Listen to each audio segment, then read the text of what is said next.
Productions proudly presents the What's in Your Head podcast.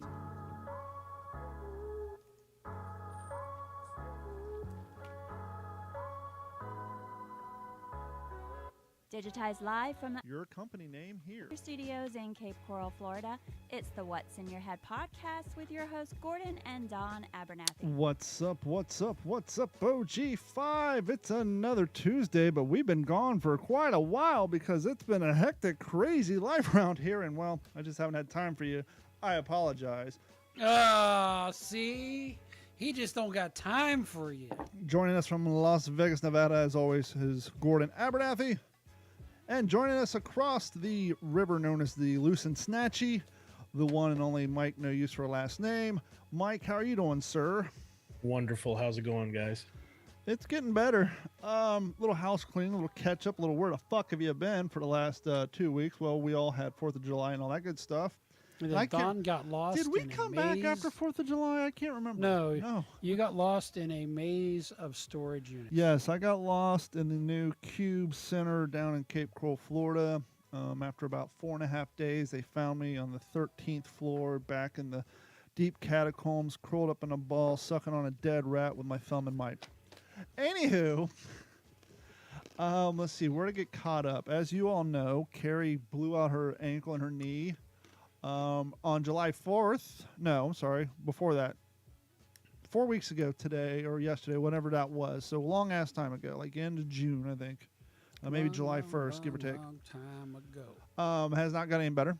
Last week, the doctor took a big-ass syringe and drained 15 cc's of blood and funk out of her kneecap, Awesome. hoping that possibly, maybe, perhaps, that by draining the blood out of said kneecap, she would be able to open her leg. Think about kind of like a garden hose or a straw full of fluid. You can't really bend it, but as the fluid leaks out, you get range of motion. That didn't fix a goddamn thing. So that was a trip to the doctor, and the pain that she woke up the next morning after having a needle gouged around in your muscle tissues as he tried to find the... We all remember the scene from There Will Be Blood when he claims he will drink your milkshake because he's just going to plant from the side and going horizontally with a straw and drink your milkshake. That's basically what the doctor was doing with the needle. He had it in the ground, and he was just going side to side through all the muscle tissue until he found her pocket of oil, if you will, and started sucking it out. He probably could have got another 15 cc's out below the kneecap, but she was in so much pain even with the medicine that they shot her up with that... From the surface came a bubbling cream. I actually said that in the doctor's office. I was like, ooh, I was like, Texas tea. He didn't find me amusing. I'll show myself out. So that was going on, and then my dad was selling his house. It's crazy. He was telling me, like, I don't know, shortly after Melody passed away, he was considering selling his house, and he got it appraised, like, I don't know, like 133 or something. This was before the market blew up. This was before COVID. And then somewhere along the line, someone decided to build a mansion across from his house, and so the property value just tripled, and so he basically got while the getting was good. Pulled the pin while the pulling was good. And it was one of these deals that was as is. Take it, flip it, do whatever the hell you want with it. But he had to be out by a certain date, and it came down to like 3 days prior to that. And so that's why I got stuck and lost in the catacombs of the storage units of Cape Coral, because I moved Monday and got home and did What's the Scuttlebutt. And then Tuesday, we had to cancel the show because I was there until 11:30 that night. And the plan was we were just going to bump the show to Wednesday. And 8:45 rolled around. I'm still in the catacombs of the deep, dark, scary place of the storage unit. And I'm like, there's no way. I'm not going to be able to get home. And at this point, why bump it to Thursday and then do a show 4 days later on Tuesday? So that's why we pushed it till today. And that's why we put up a old episode of the Waterman and D-Train featuring the long-lost Dave. So if you guys missed that, that is up. And lost is not a No, I literally... euphemism either. The last time, I know I'm not drinking Larceny straight from the bottle. I had a corner left, and so I just poured my Coke into the jar and switched it around so I could get every little last bit left. So he's not as tough as he's making some. But I have not heard or seen hide or hair of Dave. But when did COVID actually go into effect? April? May? March March of 2020. So it was like it was like the last week of February before. It was like 2 weeks before they announced COVID. He was going through some family stuff. He was up in Jacksonville, and basically we agreed that he needed to focus on his family and take some time off, and that was it. No hide, no hair, no. I haven't even gotten a a Facebook message of, yo, I saw Dave asking for gas money at the gas. No, like, he's nowhere to be found. So that is that. Little sad news.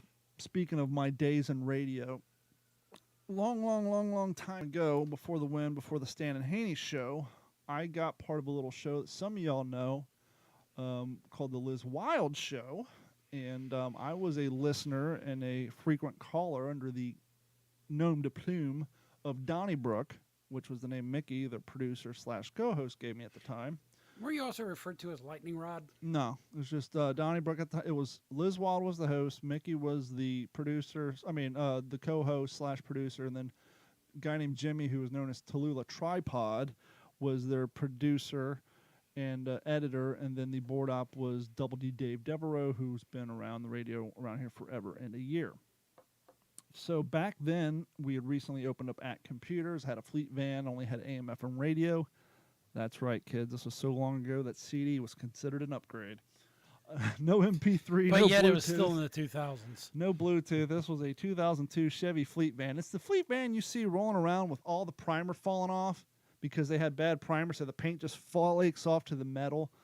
I thought maybe it was a Florida Sun thing, and then I Googled like a couple years back, 2002 Chevy Fleet van, paint flaking off, and I found a video of a guy in North Dakota in the wintertime, and it was just pulling off like sheets of paper. So it wasn't a Florida Sun thing. It was a bad primer thing. Don't know how GM ever got around not recalling those, but to this day, you can see the occasional CenturyLink van or Comcast van anyway. or a Cox van where you'll just see nice gray metal or primer for that matter. But so anywho, I would listen. You know how distressed wood is a thing? Mm-hmm. And it's been a thing since about 2005. Same thing with distressed vans. You actually pay 4 times as much. Yeah, but that's when they actually paint the fake rust on there, not when you literally see like almost like redneck. Yours is authentic, right? It's like redneck homemade camouflage. It's just blotches of gray shit from where the paint falls off in squares. And so anyhow, I would listen to AM FM radio from the day I started work until the end of the day, which would include morning shows, afternoon shows, Stan and Haney, and then Liz Wild came on at evening times. So long story short, I started talking to them, calling in all the time, became a frequent guest. And then I went out bowling with them. And when you called in, was that by can and string? Yeah, pretty much. Okay. Called in via can and string. I think it was actually a Progresso soup can. I couldn't quite afford the Campbell's Chunky back then, so it was. You didn't just get the white can that just had soup on it? No, I had a little more money than that. The funny thing is, I was looking for the video that I posted on my D-Train page where I was down in the ghetto in front of the sign that just said store on it because I want to post it on my TikTok, but I'm trying to find that. Facebook doesn't make it easy to find your own videos. Anyhow, long story short, the first episode I booked a guest was the day, and the first day I was going to be in studio on air as a contributor to the show was the day they got fired from radio. So that never happened. I'd been in studio a handful of times, participating in conversation, but the first time I'd actually booked a guest and done some producing for free was the day they got fired. The reason I bring all that up is at the time the Stan and Henny producer was a guy named Leroy Van Zant. That was his on-air name. Nice Not guy. Leroy Jenkins? And during that time, I actually moved in with Mickey and Liz, and I was their roommate. And to save, privacy in this and that, just say at a certain point, Lee and Annie ended up getting married, and then they moved up to Bradenton. I was shocked to find out a few weeks ago when this story came down the line. Man killed by garbage truck in Manatee County, described as a creative and kind. Tampa, Florida, Manatee County deputies said they are investigating a man's death after he was killed in an industrial accident Tuesday evening. The Manatee County Sheriff's Office said that the Waste Pro employee Leroy Firestone, 58, was performing maintenance on the hydraulics of a garbage truck. Firestone was standing on a ladder when the hydraulic blade/door. Now, this is where I'm confused. It says on the side of the truck closed. Is that... I always thought the Well, hydraulic. the was- hydraulic arms go up along the side of the truck. Yes, but they refer to it as a blade/door. The door's on the back, is it not? I've never seen a side There's door on a so truck. many different garbage trucks out there. But anyhow, the blade/door on the side of the truck closed on his head, according to the sheriff's office. These are the worst fears, is that somebody gets trapped while they are working on something like that. It's just horrible, said Randy Warren, MSCO Public Information Officer. The worker died at the scene, deputies said.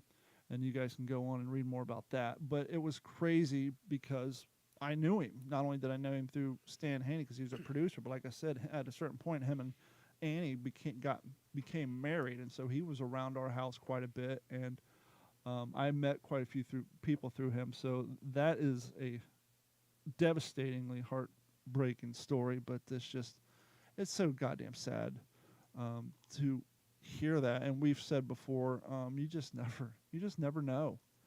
You know, it's cliche for a reason. You never know when something horrible and unplanned is going to happen. Kind of like, you know, Gordon's friend Ed. He befriended what some people claimed was a schizophrenic, semi-homeless street kid, and tried to do the decent thing and be the good guy, and that relationship went south, and that resulted in horrible things happening to Ed and then having his body disposed of. And so you just never goddamn know. And so Nope. I actually have a similar story to that. My a friend that I knew in middle school, Austin, he you know, I grew up playing drums and things like that, you know, music and whatnot, and he was a drummer as well, and we were both in band together, and found out, what is it, in 4 years ago now, he ended up passing away. He was driving down, I think, I-95 on the other coast, and ended up somehow colliding with a what's that stuff on the road? I can't think of the name of it. guardrails. K-rail, Jersey barrier. No. The actual road material, the blacktop material. Oh, the asphalt, the aggregate. Asphalt. He ended up colliding with an asphalt truck somehow that had Wow. hot asphalt in Oh, it, and he Jesus. had his sunroof open, and it ended up going into the sunroof, and he ended up. That's what ended up killing him, was the hot asphalt. Oh, Oh, fuck. dear God. But yeah, just like you said, you never know. I was coming across Midpoint. That's some Final Destination shit right there. Yeah, it's scary. I was coming across Midpoint Bridge one time, and it was shut down. Turned out somebody wasn't paying attention and rear-ended one of those cement mixers that was being towed behind a truck at full speed and just completely destroyed their car. Yep. But on a lighter note, Lighter note. to be fair, I'm not one of these people who jumps on Idiocracy claiming it's this great movie. I probably would have enjoyed it a lot more a few years ago, but the first time I had actually seen it was during COVID, after everybody saying, this is the way the world's going. And, wow, this is a predictive Well, movie. what's amazing is I've been hearing that for since it pretty much came out. The reason I'm bringing it up is I was listening to an interview with, oh, Jesus Christ, what the hell is his name? Mike Judge. And he was talking about when they were filming the movie, the early demos got bad reviews. And so the movie company kind of cut their special effects budget. And so he was trying to make this futuristic movie with all these props and all the special effects on a shoestring budget. And in his script, he had described that the people of the future wore the world's ugliest shoes. They were just dumb, ugly ass, just goofy ass shoes. And so That's anything in the 90s, right? early, I think he said he wrote it in 2001.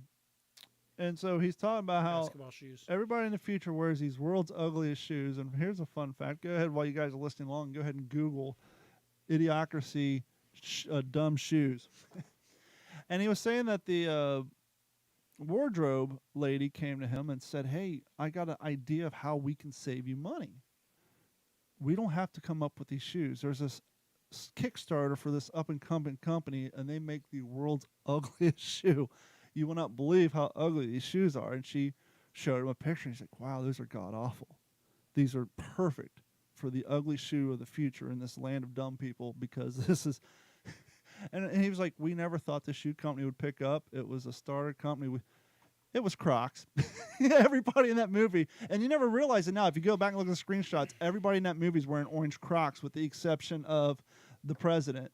And so the upstart company that makes these ugly, stupid shoes that he thought would go out of business was Crocs. And so everybody in that movie is wearing orange Crocs. And who knew that, well, that company's still around and still blowing up and still selling And bigger styrofoam than shoes ever. for Now $50. now they're putting things on them. What do you call that? That's been going on a while. Now, I know, but I'm seeing it more and more. It's well, I don't know if the Croc kingdom is spreading worldwide, but as me and Mike have been down here in the swamps for a long time, Crocs have been popular because, and where I wear my knockoff Crocs is where I think is the perfect use for Crocs is boating and fishing. I can wear them in the kayak. They get soaking wet. They dry out. Mike has a pair there. And so I have seen people putting the little snap-on dilly boppers on their Crocs for at least 10, 12 years. But I'm hearing now people are seeing it more and more over on the West Coast. But that has been going on. I'm going to steal a joke from Adam Carolla. Go ahead. Crocs are like getting blown by a dude. They feel good until you look down and realize you're gay. Yep. But yeah, I was laughing when he was saying that, the company they chose, this perfect shoe that they didn't have to develop and spend money on that was already in existence. The world's dumbest shoe was Crocs, and here we are wearing them 21 years later. I can proudly say that nary a Croc has touched my foot or a generic. I was in that camp. I was in that camp up until last summer when I almost broke my ankle for the 14th time trying to walk down a dirty-ass, rutted boat ramp in flip-flops. Because what happens is the heel of the flip-flop goes this way, your toes are still stuck, and so after almost break, and then with my Adidas thing, same thing, my Adidas slip-ons. So I'm like, worse? I'm going to go to Walmart and get some Crocs. If they fall off my kayak, they float. They have the little strap for, off-roading. And they are You got to put it in four-wheel drive, huh? I'm sorry, Crocs are ugly, but they are great utilitarian shoes, especially when it comes to water-based stuff. What's worse? Those are Tevas. Tevas, well, see, here's the thing. Tevas and Crocs are about the same price point. Now, Tevas are like, what are those? Us old folks remember, they're big in the 90s. Those were the all-terrain really stuck to sandals your that feet, the too. hikers and the hippie kids wore. Not the ones that look like Jesus sandals, but the one that look like bracelet webbing strapped to a high-end sole. Interestingly enough, Teva and Crocs are basically about the same price point, about $50 for a rubber shoe, which is why I wear $10 ones from Walmart. So to answer your question, they don't make a $10 Teva ripoff, so I wear the $10 Crocs from Walmart. Cause See, I can't even keep slides on my feet. They all pop off, so I'm afraid that, Crocs will just kind of do the same Crocs thing. actually and the ripoffs, they actually have grippies on the inside. I'm sure Mike can show you Now, his. They have the little first- speed bumps to keep them from sliding off. Crocs, when I first saw them, they reminded me of when I Clogs. worked in. Yeah, there you go. Yeah, they're just Well, clogs. clogs that chefs would wear in a kitchen Mm-hmm. with holes, except with holes in them. Yeah, the holes would not pass muster with the fine people over at OSHA You get a because little you bit spill of some hot water grease on down there. and Bob's your uncle. But they are a good utilitarian shoe because, like I said, especially when it comes to water, you can wear tennis shoes, but then they get soaked, and then if you don't dry them, they get mildewy. And Crocs, you can just kick them off your feet in the garage and go about your day. I will say, for the price point, I would, which I've already proven, I've had 2 pairs now, but if you ask me what you would could you have had one pair of Crocs. No, if you ask me what would you rather spend $50 on, a pair of Crocs or a pair of Hey Dudes, Hey Dudes is the way to go. So, yeah. He just wants to say, "Hey, dude." Hey, dude. Did you ever see that video I sent you where they were doing boating right below the dam and they're fishing with the striper? No. I think Yeah, maybe. It was a YouTube video I sent you a week or 2 ago. So there's an area there that I actually like to try to do some kayaking because the water's still decent below the dam as it needs to be, and they've got some hot springs you can access by kayak. They've got a cave that's got all emerald colored water. But this guy pulled up. This is the same people who did they're called Sin City Outdoors. They're bass Yep. fishermen. I saw the video. And then he pulled up in no time at all like a 30-pound striper. I was gonna say if you've never fished in Vegas, now the time in Lake Mead, because you got all the fish that occupied that big ass lake. Now they're all condensed in a shallow lake. And I didn't Now realize the there's a time- shit ton of tilapia in there. I was gonna say now the time is to start fishing that lake because they have nowhere to go and they're on top of each other. Yep. May have to try it out when it cools off. It's a bit warm right now. Only 110 degrees. It's a dry heat. Yeah, so is an oven. Real quick, for those of you who watch us on YouTube, you're like, hey, what happened to the last episode? Why is that video not up on YouTube? Did Well- you get copyright strike? Well, interestingly enough, we played a song. This song happened to be a little song entitled 1-800-SUICIDE, and it was from the Tales from the Crypt Bordella of Blood soundtrack. And I had mentioned that if you go on Spotify and look for the Tales from the Crypt Bordella of Blood soundtrack, that song is, and in fact, have been removed from the soundtrack because of the subject matter. Heaven forbid adults can't make decisions on what type of music they can listen to.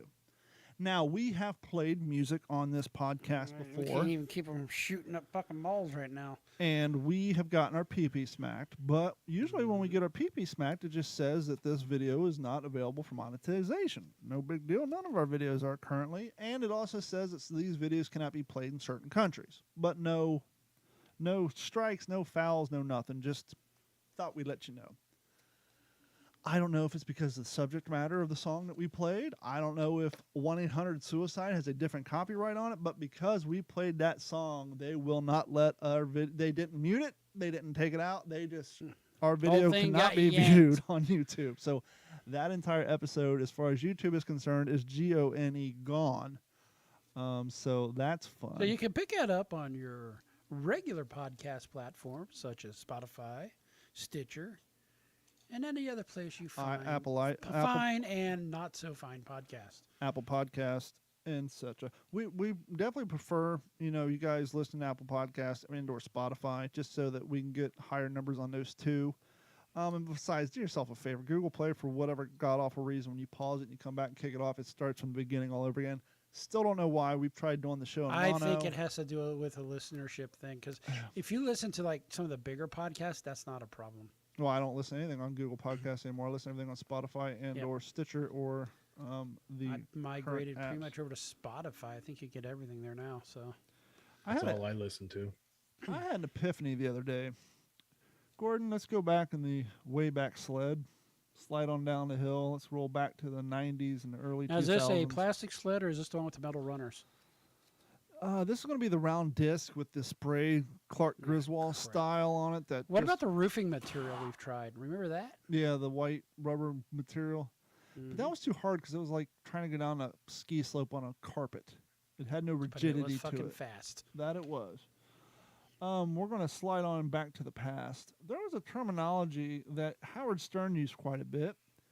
And it was a terminology that was describing one's poor work ethic and or participation or completion of a job. Do you remember what that phrase was? This person is really blanking it in today. Phoning it in. Yes, remember that phrase, Mike? Sounds familiar. Maybe a little yeah. before your That's time, when but that they was just take calls from callers all well, not only that, but it was you could be building ambulances or on a construction site, and the guy comes in hungover. He does just half-asses his job. Does like, damn, Bob really phoned it in today. It was just a slang for someone half-assing their job.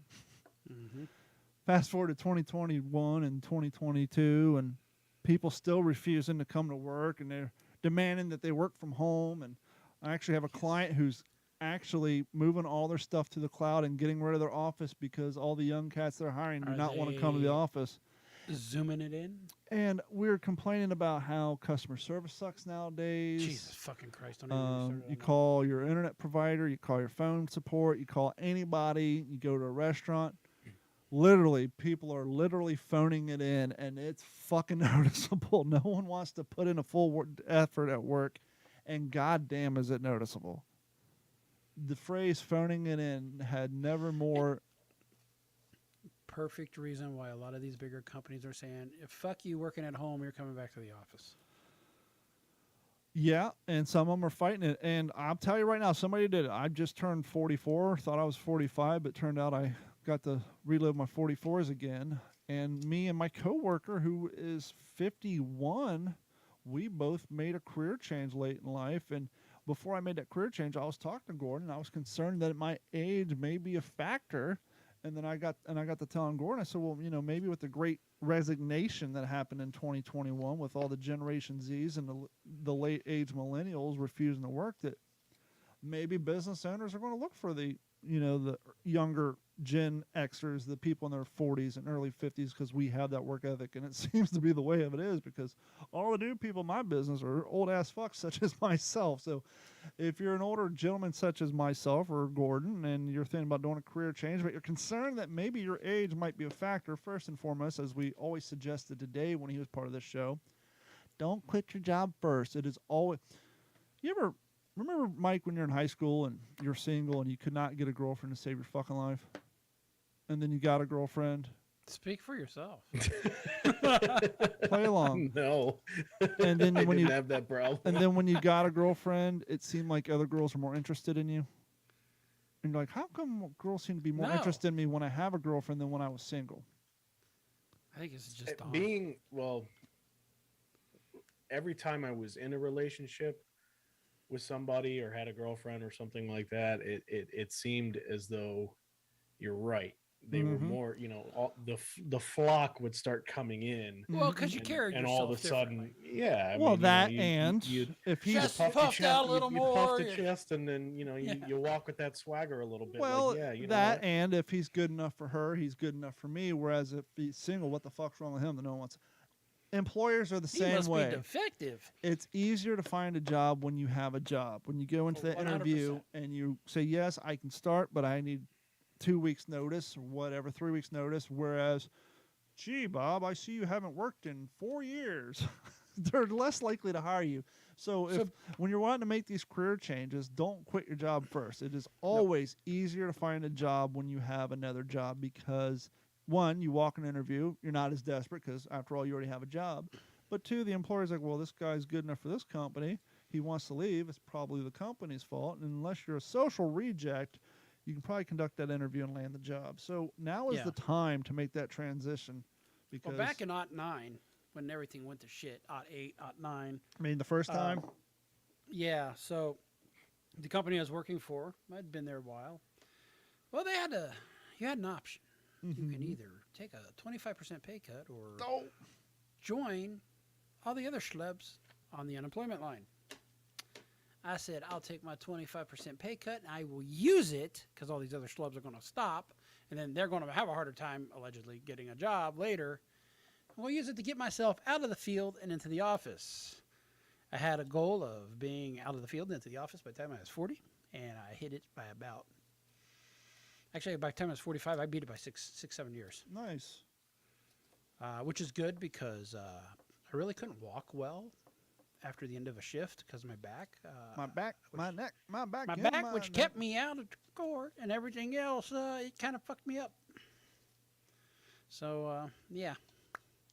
That's how I that also worked out. think I also think sticking with a job for because you get a lot of people that jump around a lot. Yes, the every 2 year And- grass is greener. A job is not like car insurance. It's perfectly acceptable to change car insurance every 2 years to get the new introductory rate, but jobs do not work that But way. I am of the same mindset. But in my field, I see people jumping all the time, and me and my department head have had this discussion. We say we're not jumpers, and they were like, these people seem to fucking keep making slightly more money and moving up every job they make. Yeah. So am I shooting myself in the foot? Are they not? Are people not looking at it as well? This guy is stable. He stayed with this company so many years. Because there is a thought that you can stay someplace too long, Yes. and Well, you but- got to be perfectly. myself, I don't want to have to start over again on 401k. I don't want to start over again proving myself. Vacations. et And cetera, more et cetera, et importantly, the old saying, the last hired is first fired when things slow down. So you're losing your seniority on the chopping block. That's a big Your thing. tenure. Especially if you're Well- a teacher here in Southwest Florida. because I only disagree with that is if that last hired is completely fucking slaying it over everybody well, else. of course then that he's won't be the understandable. case. But when it comes to Yeah. when you got a bunch of gold bricks laying around who are phoning it in, I'm a slayer. the last one hired is the first one, especially in school districts like down here when they got rid of tenure, they had to Aw. ironically grandfather those in. And I remember when Carrie was starting, and she was within that 2 or 3 years, and every year during the summer, her school would lose what they refer to as a unit, i.e., a class. Her principal would be like, I have 6 teachers who are burnt out, but they're grandfathered in because they have tenured, and then I have, referring to Carrie, one of the best teachers in the district that I may have to let go because we lost a unit because she was the last hired. Luckily, those units would always come back, and 8 years later, she's been at the same school. But in the school Yeah, district tenure down is here, a bullshit move in my opinion. yeah, which is why Florida got rid of it. But because of unions, they had to grandfather in, and all the people who were already tenured. And what's nice is even though, so I work for a union company, but I tell you what, don't matter how long you've been an electrician, if you suck, you're back on the books. Yep. You're down the road. Speaking of sucking, that would be what I would describe as Florida fishing in late fucking July. I went out It doesn't seem like it's the time of the year to fish. Probably a little hot. And I'm not a fisherman. I bet the fish are a little sluggish. I was out hanging fishing out on the tonight. bottom somewhere, trying to stay cool. I fished for 2.5 hours tonight, testing out my new Cast King Bait Boss tackle bag that fastens Holy around your crap, waist. Talk about alliteration. Yep, fastens around your waist like a hip pack, so you don't. One of the hardest transitions that I've tried using book bags, and we've talked about this on the Tackle Your Personal Best podcast, is when you're in a kayak or bass fishing, you have your shit laying around. But when you're seawall fishing, you're walking, you got 3 poles, you got the Now, is it a seawall when you're on a canal or a lake? if it has a concrete 6-foot wall, absolutely. Wouldn't that be on a sea or an ocean? It's just a generic term. Hmm. Call it It's a lake wall. lake wall. It's I just a call it a seawall. fucking wall. But anyhow, when you're trying to carry your traditional over-the-shoulder pack, it slides off. You're trying to carry fishing poles. So this thing worked great. But anyhow, didn't catch fuck all. Didn't even get a bite. Tried topwater, tried worms, tried brucos, tried swim baits. Nothing worked. Anyhow, Sunday, Mike took me out on his boat to do some saltwater fishing for the first time. Didn't catch fuck all. He caught 2 snooks, a mullet perhaps, and a catfish. I'm thinking more it was a bonefish. A bonefish, quite Yeah. possibly. See, we're out of our element because we're bass fishermen in freshwater. And Mike's got a boat and transitioning into the saltwater, and it was my first time saltwater fishing. But interestingly enough, we had some interesting yet semi-sad interaction with wildlife. Hold on a second. Kid's yelling again because she's not getting her way. Anywho, we were out on Don's got a penis on his hat. on the boat. Yep. And this is the penis of the United States that's currently pissing on Cuba.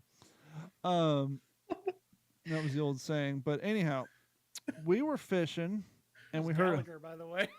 a. What the hell was that? Casting. We hear a. Sorry. No, don't think you're fine. What the hell was that? Turn around and we see the saddest example of a Florida wildlife that we would affectionately refer to as Doofy the dolphin. Fucking doofy. Now, Doofy the dolphin apparently had either a run-in with a shark, a large mammal, or more than likely a boat prop. Was Doofy missing a few brain cells? Doofy was missing, I would say, a little over a quarter of his dorsal fin. Oof. You could see the scar tissue. And so he came up a lot more to get that breath of air, and he followed our boat in about 1.5 feet of water to 2 feet of water for about an hour. He basically stayed by our boat. Sounds like he's the type of dolphin who may have been hit by a boat or a prop who never learned his lesson. Well, Well, and we were trolling around this mangrove island, and we started out, noticed the dolphin, and then we just kind of was going around this entire island, and he was just following us the whole way. Oh wow! Like at most maybe 25 yards from the boat. and so he So- was sitting there, and we see these jet skis off in the distance. And I have GoPro footage of this. I haven't posted it. They're heading right for Doofy. Doofy's just sitting in his spot. And this jet ski and Doofy was spinning in circles, freaking out. The guy damn near ran his ass over, which is probably how he lost his dorsal fin to begin with, is somebody on a small watercraft ran his ass over. So these two jet skis about ran over poor Doofy. And so we fished around with Doofy for about an hour. Then we had to leave him because we had to zip off to a new location. And we were fishing a bank. And I think this is after you caught your first snook. I caught those 2 snook at the end of the day, I think, right? No, this is after you caught your pinfish. And Yeah.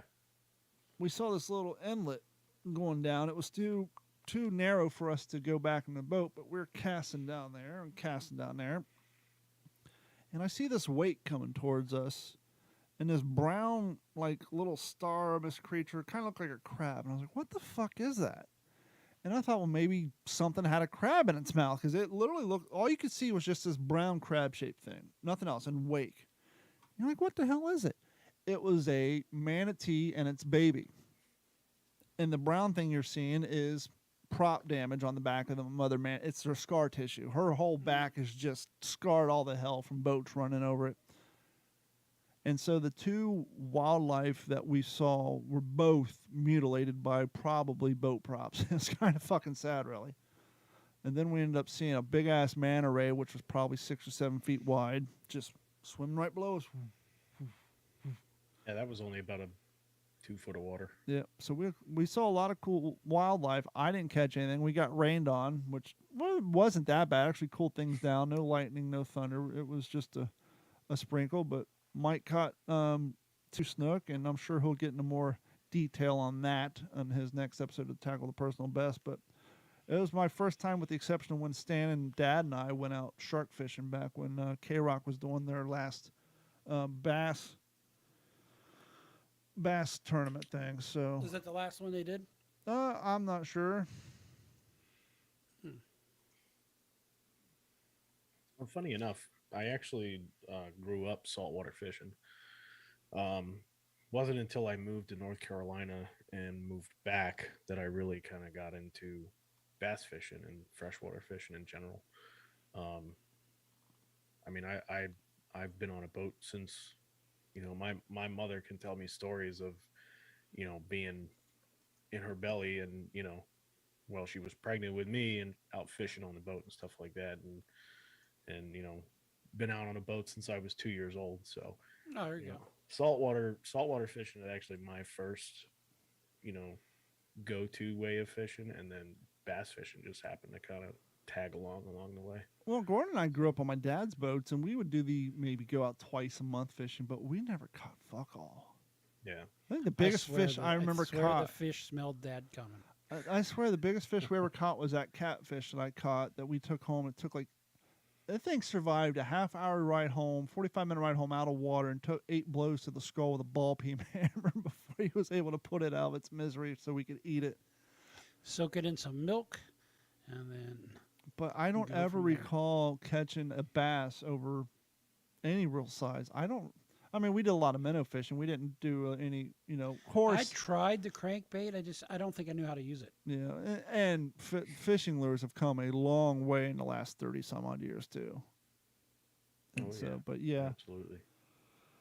let's go down to. Here's something we haven't done in a while. I'm sorry, I got a whole bunch of drama going on in the background. That as soon as this podcast Can't is even over, hear it. fucking the world's gonna explode. But anyhow, we haven't done one of these in a while. Let me adjust the volume here. Oh, wrong way. I hate this new soundboard. They got rid of the volume leveler. Now it's a circle. Anyhow, it's a pain in the ass. And now for the What's in Your Head podcast TikTok lesson of the week. I was just out surfing and I saw something you shouldn't see. There was a woman on a foam board. She was wearing a very, very tiny thong, and I saw her butthole. Do you think you should have to see a butthole when you go surfing? Because I don't. No, save your comments about body shaming. I saw her butthole. I went surfing and I saw someone's butthole. And this has been the What's in Your Head podcast TikTok lesson of the week. Now, if you live in California, it's quite regular. Say half the surfers are probably buttholes, but No, I was gonna say it's quite regular to see mild nudity in the parking lot because people are changing out of their wetsuits and dumping the water jugs they've had in the back of their trucks in the sun all day to off. But to be out in the water and have someone cut you off and get a close up of the old brown eye. the old chocolate starfish, as I it ain't were. trying to see a butthole as I'm out fishing. We, much to our dismay, discovered that one young. I seen the taco. I would have taken the taco over the butthole. Oh, absolutely. Yeah.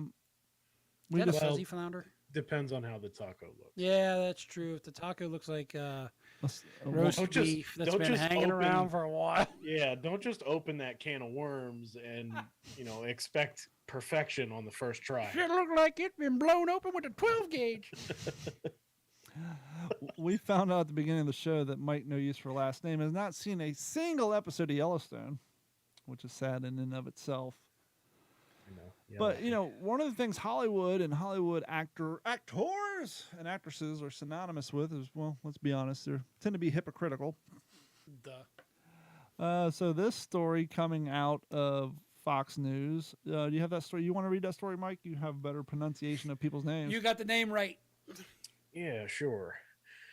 Yellowstone actress charged with felony fraud after collecting nearly $97,000 in disability payments. Coming from Fox News, an actress from the hit TV show Yellowstone has been charged with 2 felonies after allegedly collecting nearly $97,000 through a workers' compensation fraud, even though she was still able to work.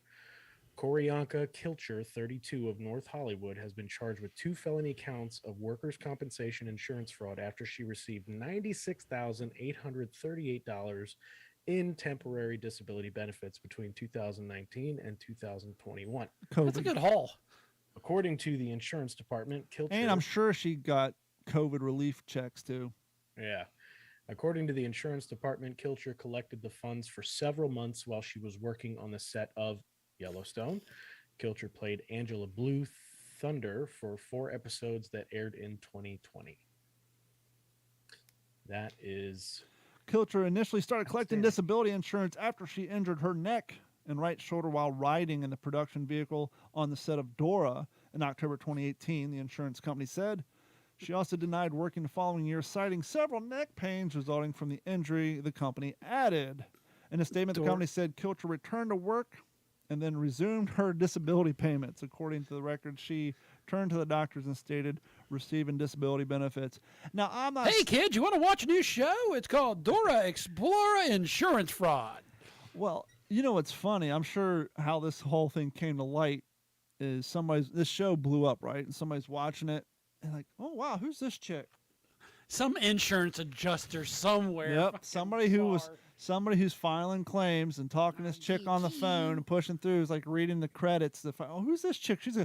That name sounds awfully familiar. And starts doing some research. Say, wait a minute. This chick's riding horses and being a badass, and I just filed her paperwork to send out her latest check last week. And how many people in the world have probably, I'm not saying it's right, I do not condone it, I think you're assholes if you do it, but do this. It's like almost on brand for people, trying to get away with as much as they can, and, stuff Michael Becker, who represents Kilcher, maintains his client is innocent and that she never received benefits which she was not entitled to. Third-party doctors verified her I thought you were going injuries. to say that she was never paid for her 4 appearances on Yellowstone. Third-party doctors verified her injury and entitlements to benefits. Becker said Miss Kilcher was at all times in candid with her doctors and her treatment providers. She was never intentionally accepted benefits that she was not believed was entitled to. Well, ma'am, disability checks means that you are disabled, and usually when you're Or disabled, what we like to call out here in Vegas, labeled disabled. when you're It is now a label. disabled, usually means you can't work. That's why the government's paying you, because you can't find employment. Meanwhile, vets out there can't even get the proper disability that they're owed. Now, we don't know Yeah, no shit. We don't know what her pay was. I mean, we do know that Screen Actor Guild's minimum's $12 an hour, but I can guarantee you she was making more than that if she was on Dora the Explorer. But yeah, I saw that and I'm like, ooh, that's going to suck. Funny, third-party doctors verified her injury and entitlement to benefits. How that means those are- truthful is that actually? Well, on that's paper? the whole exactly, but that is the whole purpose of third party, right? They don't lean one way or the other. They don't They're work for the supposed state's to be insurance a and they don't work complete- for her insurance. But yeah, Yeah, a complete but I believe- unbiased party. I believe in Hollywood, and when it comes to the stars and things, there's a lot of shit that goes. All right, we need to unnoticed get under the you table. a third party doctor from Louisa, Kentucky. If that's the case, I want a third-party doctor for my veteran benefits. yeah, I doubt the Huh? military is going to let it go down that way. So, do you have anything in your news about the shooting, or can we talk about that a little bit? You can go ahead talking about that. I did not put that in there. I try to just do odd news. I don't want to get into the shooting so much. We've all known about it. We all know that it was stopped by a 22-year-old with a concealed carry permit. Who is evidently one hell of a shot, according to the cops. Now, what I want to bring up is one of the gentlemen at my work considers himself a Democrat. I explained to him he's a 60s Democrat, therefore, by today's standards, he's a Republican, but he hasn't grasped that yet. They all kind of like Joe Rogan's considered a wild conservative now, even though he's a liberal. And due to some Yeah. life changes, this person has logged himself, ironically, because he is an IT guy, off of all internet social media stuff. And so he's not really up to date on how insane the progressive left is. Now, I'll stop you right there. I actually think maybe that's what we all should do. No, and I agree, but for the purpose of the story, what I'm getting to is he's not completely up to speed on how He's out of insane things touch. got. Right. And the owner of my company I work for is pro-gun, and he actually gave me a sign to hang up in the office that says, "Warning: this location is protected by handheld devices," and it's a picture of a XD 9mm subcompact. Also known as a cordless hole puncher. But we were telling the Democrat the other day. I said, "Well, you know." The Democrat, is that what he's known as in the office? Yeah, The liberal? And we were telling the other day, you know, well, this Gonna have a shooting that nameplate on happened his that desk was that just says the Democrat. the shooting that happened that was thwarted. Well, that's 3 people did die, but it would have been a hell of a lot Damage worse. was reduced. Damage Deaths was were greatly reduced. reduced by the fact that there was a quote unquote good guy on scene with a gun and he shot the fucker. But we were explaining to Dan that, or the Democrat, that you won't see this story on too many news feeds because it goes against the narrative. He's like, well, what do you mean? And me and the boss explained to him that the extremely far left progressives don't believe in the good guy with a gun theory. They want all guns to be bad. All guns guns need are to be bad. gone. Bad. He's Guns like, are bad. really? I was like, yeah. We didn't get into it. So this morning I saw this headline, and I just took him. I just showed the headlines from Newsweek, and I said, here's exactly what we were talking about. Here's Newsweek, and here's their spin on the story. Here's the actual headline. Good Samaritan, in quotes, who killed mall shooter broke property rules against guns. So there. Well, you know what's nice? I know at least in the state of Nevada, is those no gun signs do not hold legal water. They can ask you to leave and at worst trespass you. But here's That's it. you get down to paragraph 3, and this is where the snarkiness comes out on it. While the armed bystander reportedly had a legal gun permit, the mall's property policy does not permit weapons on the premises. That's thus a soft target, and how many more would have been dead? The mall is owned by Simon Property Group, and the Oh, group's yeah. code of conduct, last updated as of April Properties are going 2020, on. lists no weapons as number 3. I will proudly say it. Every mall is pretty much owned by Simon Properties, and I will proudly make sure that they don't know what's going on with me. While it's unclear that this Samaritan will face any Rather than himself. repercussions for breaking the property's policy by carrying a nasty, dirty old gun, Greenwood Mayor Mark Myers praised this person in a statement Sunday night, saying, Someone we are calling a good Samaritan was able to shoot the assailant and stop further bloodshed. As of us here at Newsweek, we wish this fucker would die too." No, I added that. So I knew that Simon Properties was an anti-weapon deal, but what's interesting, at least the ones out here, is you don't see the no gun logo. You actually have to walk up to the sign that says property rules and read all the way through it. That's the only place it's at. Not the store for T-Mobile. They got the big ass Oh, no gun T-Mobile. logo on Again, it. and most states probably are the same way. That doesn't hold legal water, you know, Yeah, just give you a trespass rule. or they'll politely ask you to leave and disarm. But yeah, I mean, it's legal in Nevada to be armed in a casino. Now they figure out you're armed. There's not usually you can actually check your weapon with them, which is probably safer than leaving it in your vehicle. But Where did that go? and you can also be in a bar as long as you're not above 0.08, which was just brought down from 0.10, and have your sidearm on you. Here in Here the in state of Nevada. Florida, you cannot be in the if you can't go to any place that serves alcohol. If you go like Chili's to pick up your to-go order, you have to wait for it out either at a table or in the lobby. News and So shit. who really is in News and America shit. still? Now here's Gordon with some news and shit. Gordon, how you doing tonight? Fuck, we ran right into that one quick. No, we're actually an I'm hour good. into this I'm good. podcast, believe it already. I'm glad. I'm good. As soon as I find my news and shit, where'd my fucking article go? I'll buy you some time. Oh, News and shit. hold on. News and shit. I'm having a Now problem. here's Gordon with some news There and it shit. is. All right. We got it. We're going to start off in a place called Sitka, Alaska. Where's that? You know, it's in Alaska. Thank you. You know nothing about this if they ask you. Bubble So, a Pop. blind older dog Aw. found in Alaska 3 weeks after it wandered off. A little feel-good story for us all. That's what you call The Malamute. Alaska family, well, they had given up hope on finding their blind elderly golden retriever. Named Lucky. Must have saw a squirrel. Oh, wait, he's blind. Smelt it. Who wandered away from their home 3 weeks ago. But a construction crew found Lulu in some salmonberry bushes Salmon. after initially confusing her for a bear. It's one Lulu decrepit was bear. barely alive after being found Tuesday, but she is currently being nursed back to health while back at home with her family, according to the Daily Sitka Sentinel. She means everything, according to Ted Kubaricki. I have 5 daughters, and they range from 4 to 13. They've spent every day of their life with that dog.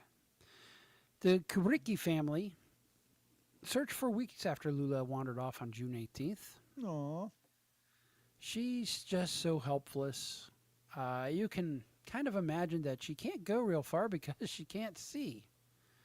Don't ever doubt a dog's sense of smell and hearing. Mm-hmm.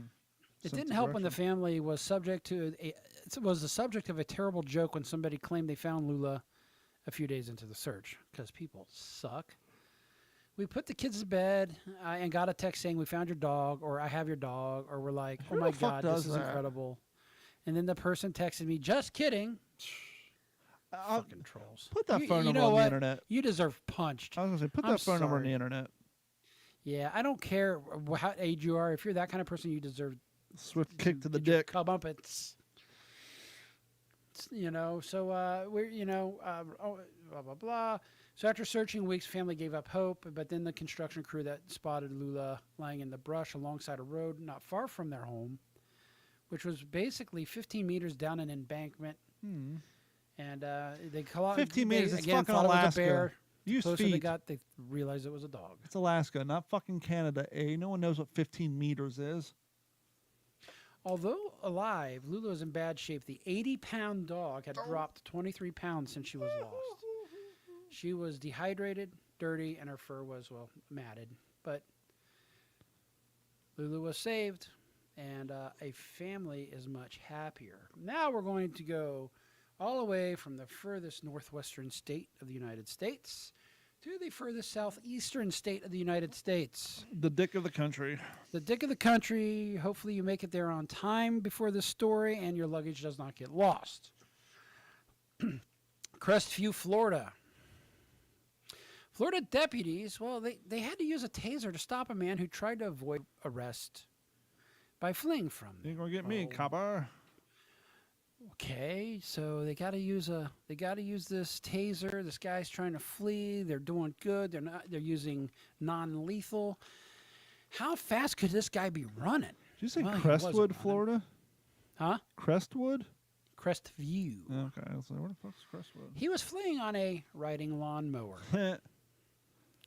Does that really take a taser? It seems like a quick tackle or grab would Have pull you the guy seen off, but- Florida police? They're not exactly examples of physical fitness. Well, and maybe it's the county, the Okaloosa County.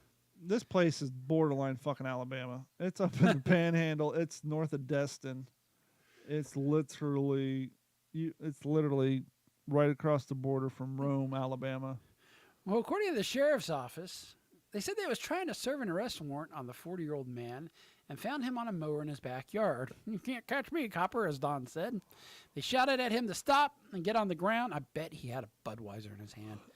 And when he tried to escape on the mower, the deputies chased him on foot before using their taser.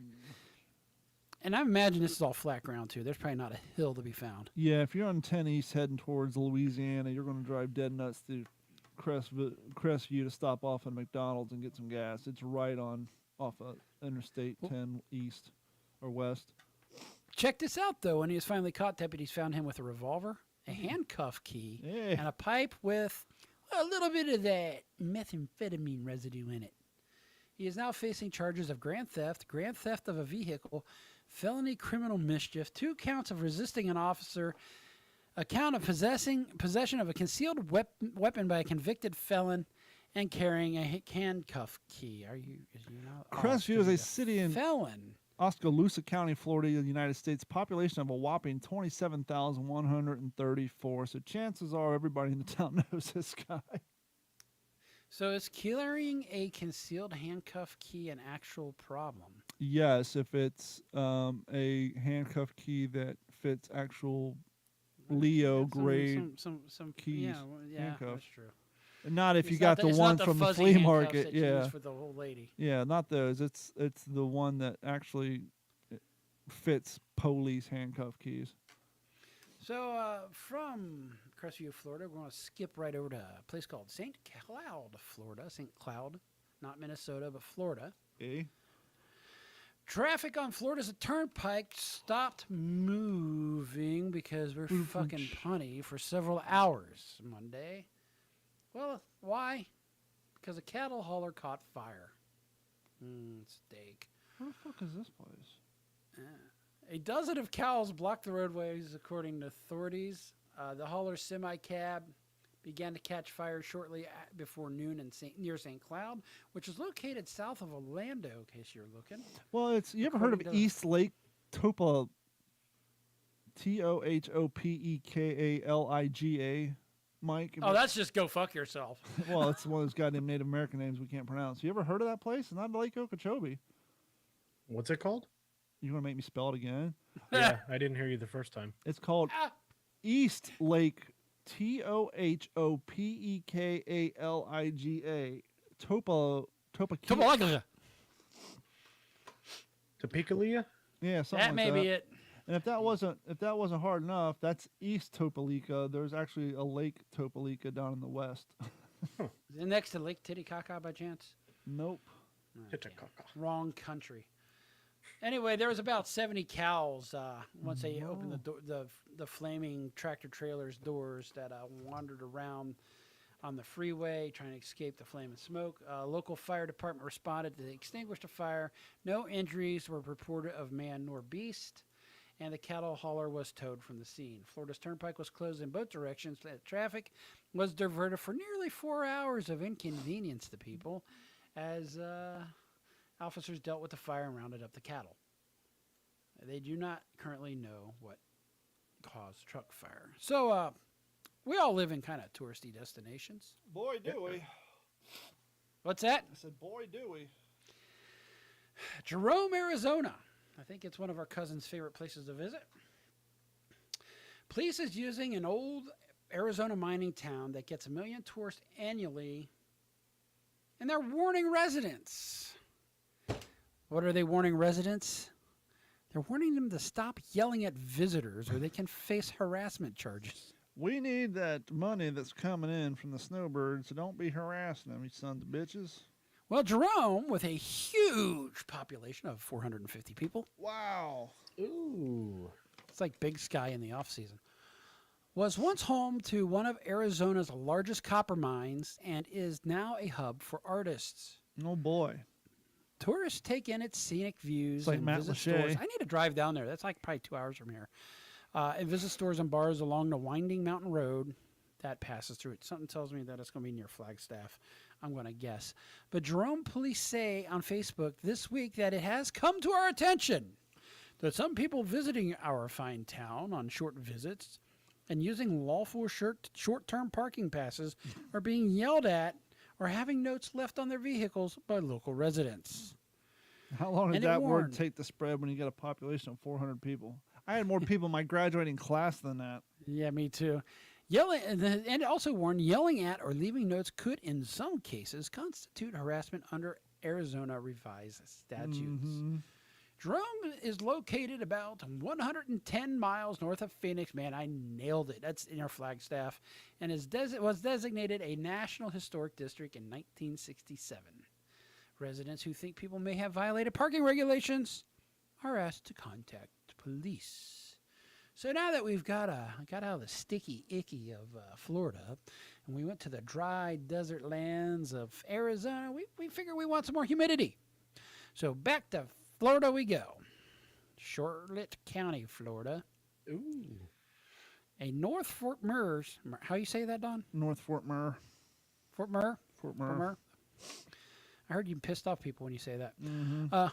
A North Fort Myers man has been arrested after driving through an active Florida Highway Patrol investigation, while intoxicated, of course. FHP, or the Florida Highway Patrol, was conducting a traffic homicide investigation on US 41 yesterday. Tammy During- Trail. During this their investigation, apparently both lanes were closed. However, this guy may be actually from Cape Coral. A white Kia disregarded law enforcement and the flashing lights of their vehicles and proceeded to attempt to pass through the median. Troopers were able to stop the vehicle. Yeah, I'm sure it got stuck. And identify the driver as one Terry Thomas Carlton. Do the fucking Back Carlton. up, Terry. Following an investigation, which apparently was pretty short, troopers found that Carlton's license was suspended for being a habitual traffic offender. Now, They also discovered an open bottle of Crown Royal and a plastic bag containing, what is it? What is the Florida man's favorite drug of choice? not it used to be meth. Meth? No, now it's, Methamphetamine. well, no, the new one is fentanyl, but yep, he's old school. After a failed sobriety test, Carlton was placed under arrest and has been charged with driving under the influence and felony drug. One could make the possession. argument that if he's a reoccurring traffic offender, that the state would smile upon that because he pays a shit ton of money in fees and court costs and everything else. Hey, we're not going to take your license or anything, but just keep it up. We need to generate the revenue. No, that's how it works down here. Like if you get a motorcycle ticket, you just, as long as you pay the money, the ticket, and pay the money for the traffic school, they don't put points on your license. They just let you keep it. So you keep. generating You're revenue. not going to kill anybody. You'll just be in a splat. Yep. Ain't that right, motorcycle Oh, you Mike? got yourself a bebop, Bebop and blueberries. a licky lickopolis. The nose cleaner. Is that it? That done That's for the it, man. news? That was 4 stories. And 7 years This ago. concludes the evening news, and now back to the ACT Computer Studio in Cape Coral, Formerly Florida. at computers. I gotta fix that one. Ooh, yeah. That's gonna wrap it up for this episode of the What's in Your Head podcast. Thank you guys so much for continuing to hang out. If you want to support the show even more, please head over to d-410.com or what'sinyourhead.com and click on that Patreon link and like and subscribe and sign up. It only costs you $1 a month. And while you're there, click on the merch link and order yourself a sweet ass t-shirt. We got a shit ton of them to choose from. And please head over to YouTube and watch some of our video content. Mike has just recently uploaded episode number 6 of the Tackle Your Personal Best podcast. You can find that at d-410.com as well. We're going to work on getting him a domain name instead of using TB or what is it? PB. PB Ryan, Bates, you're a horrible host. pbbates.d-410. Yeah, it's a subdomain of d-.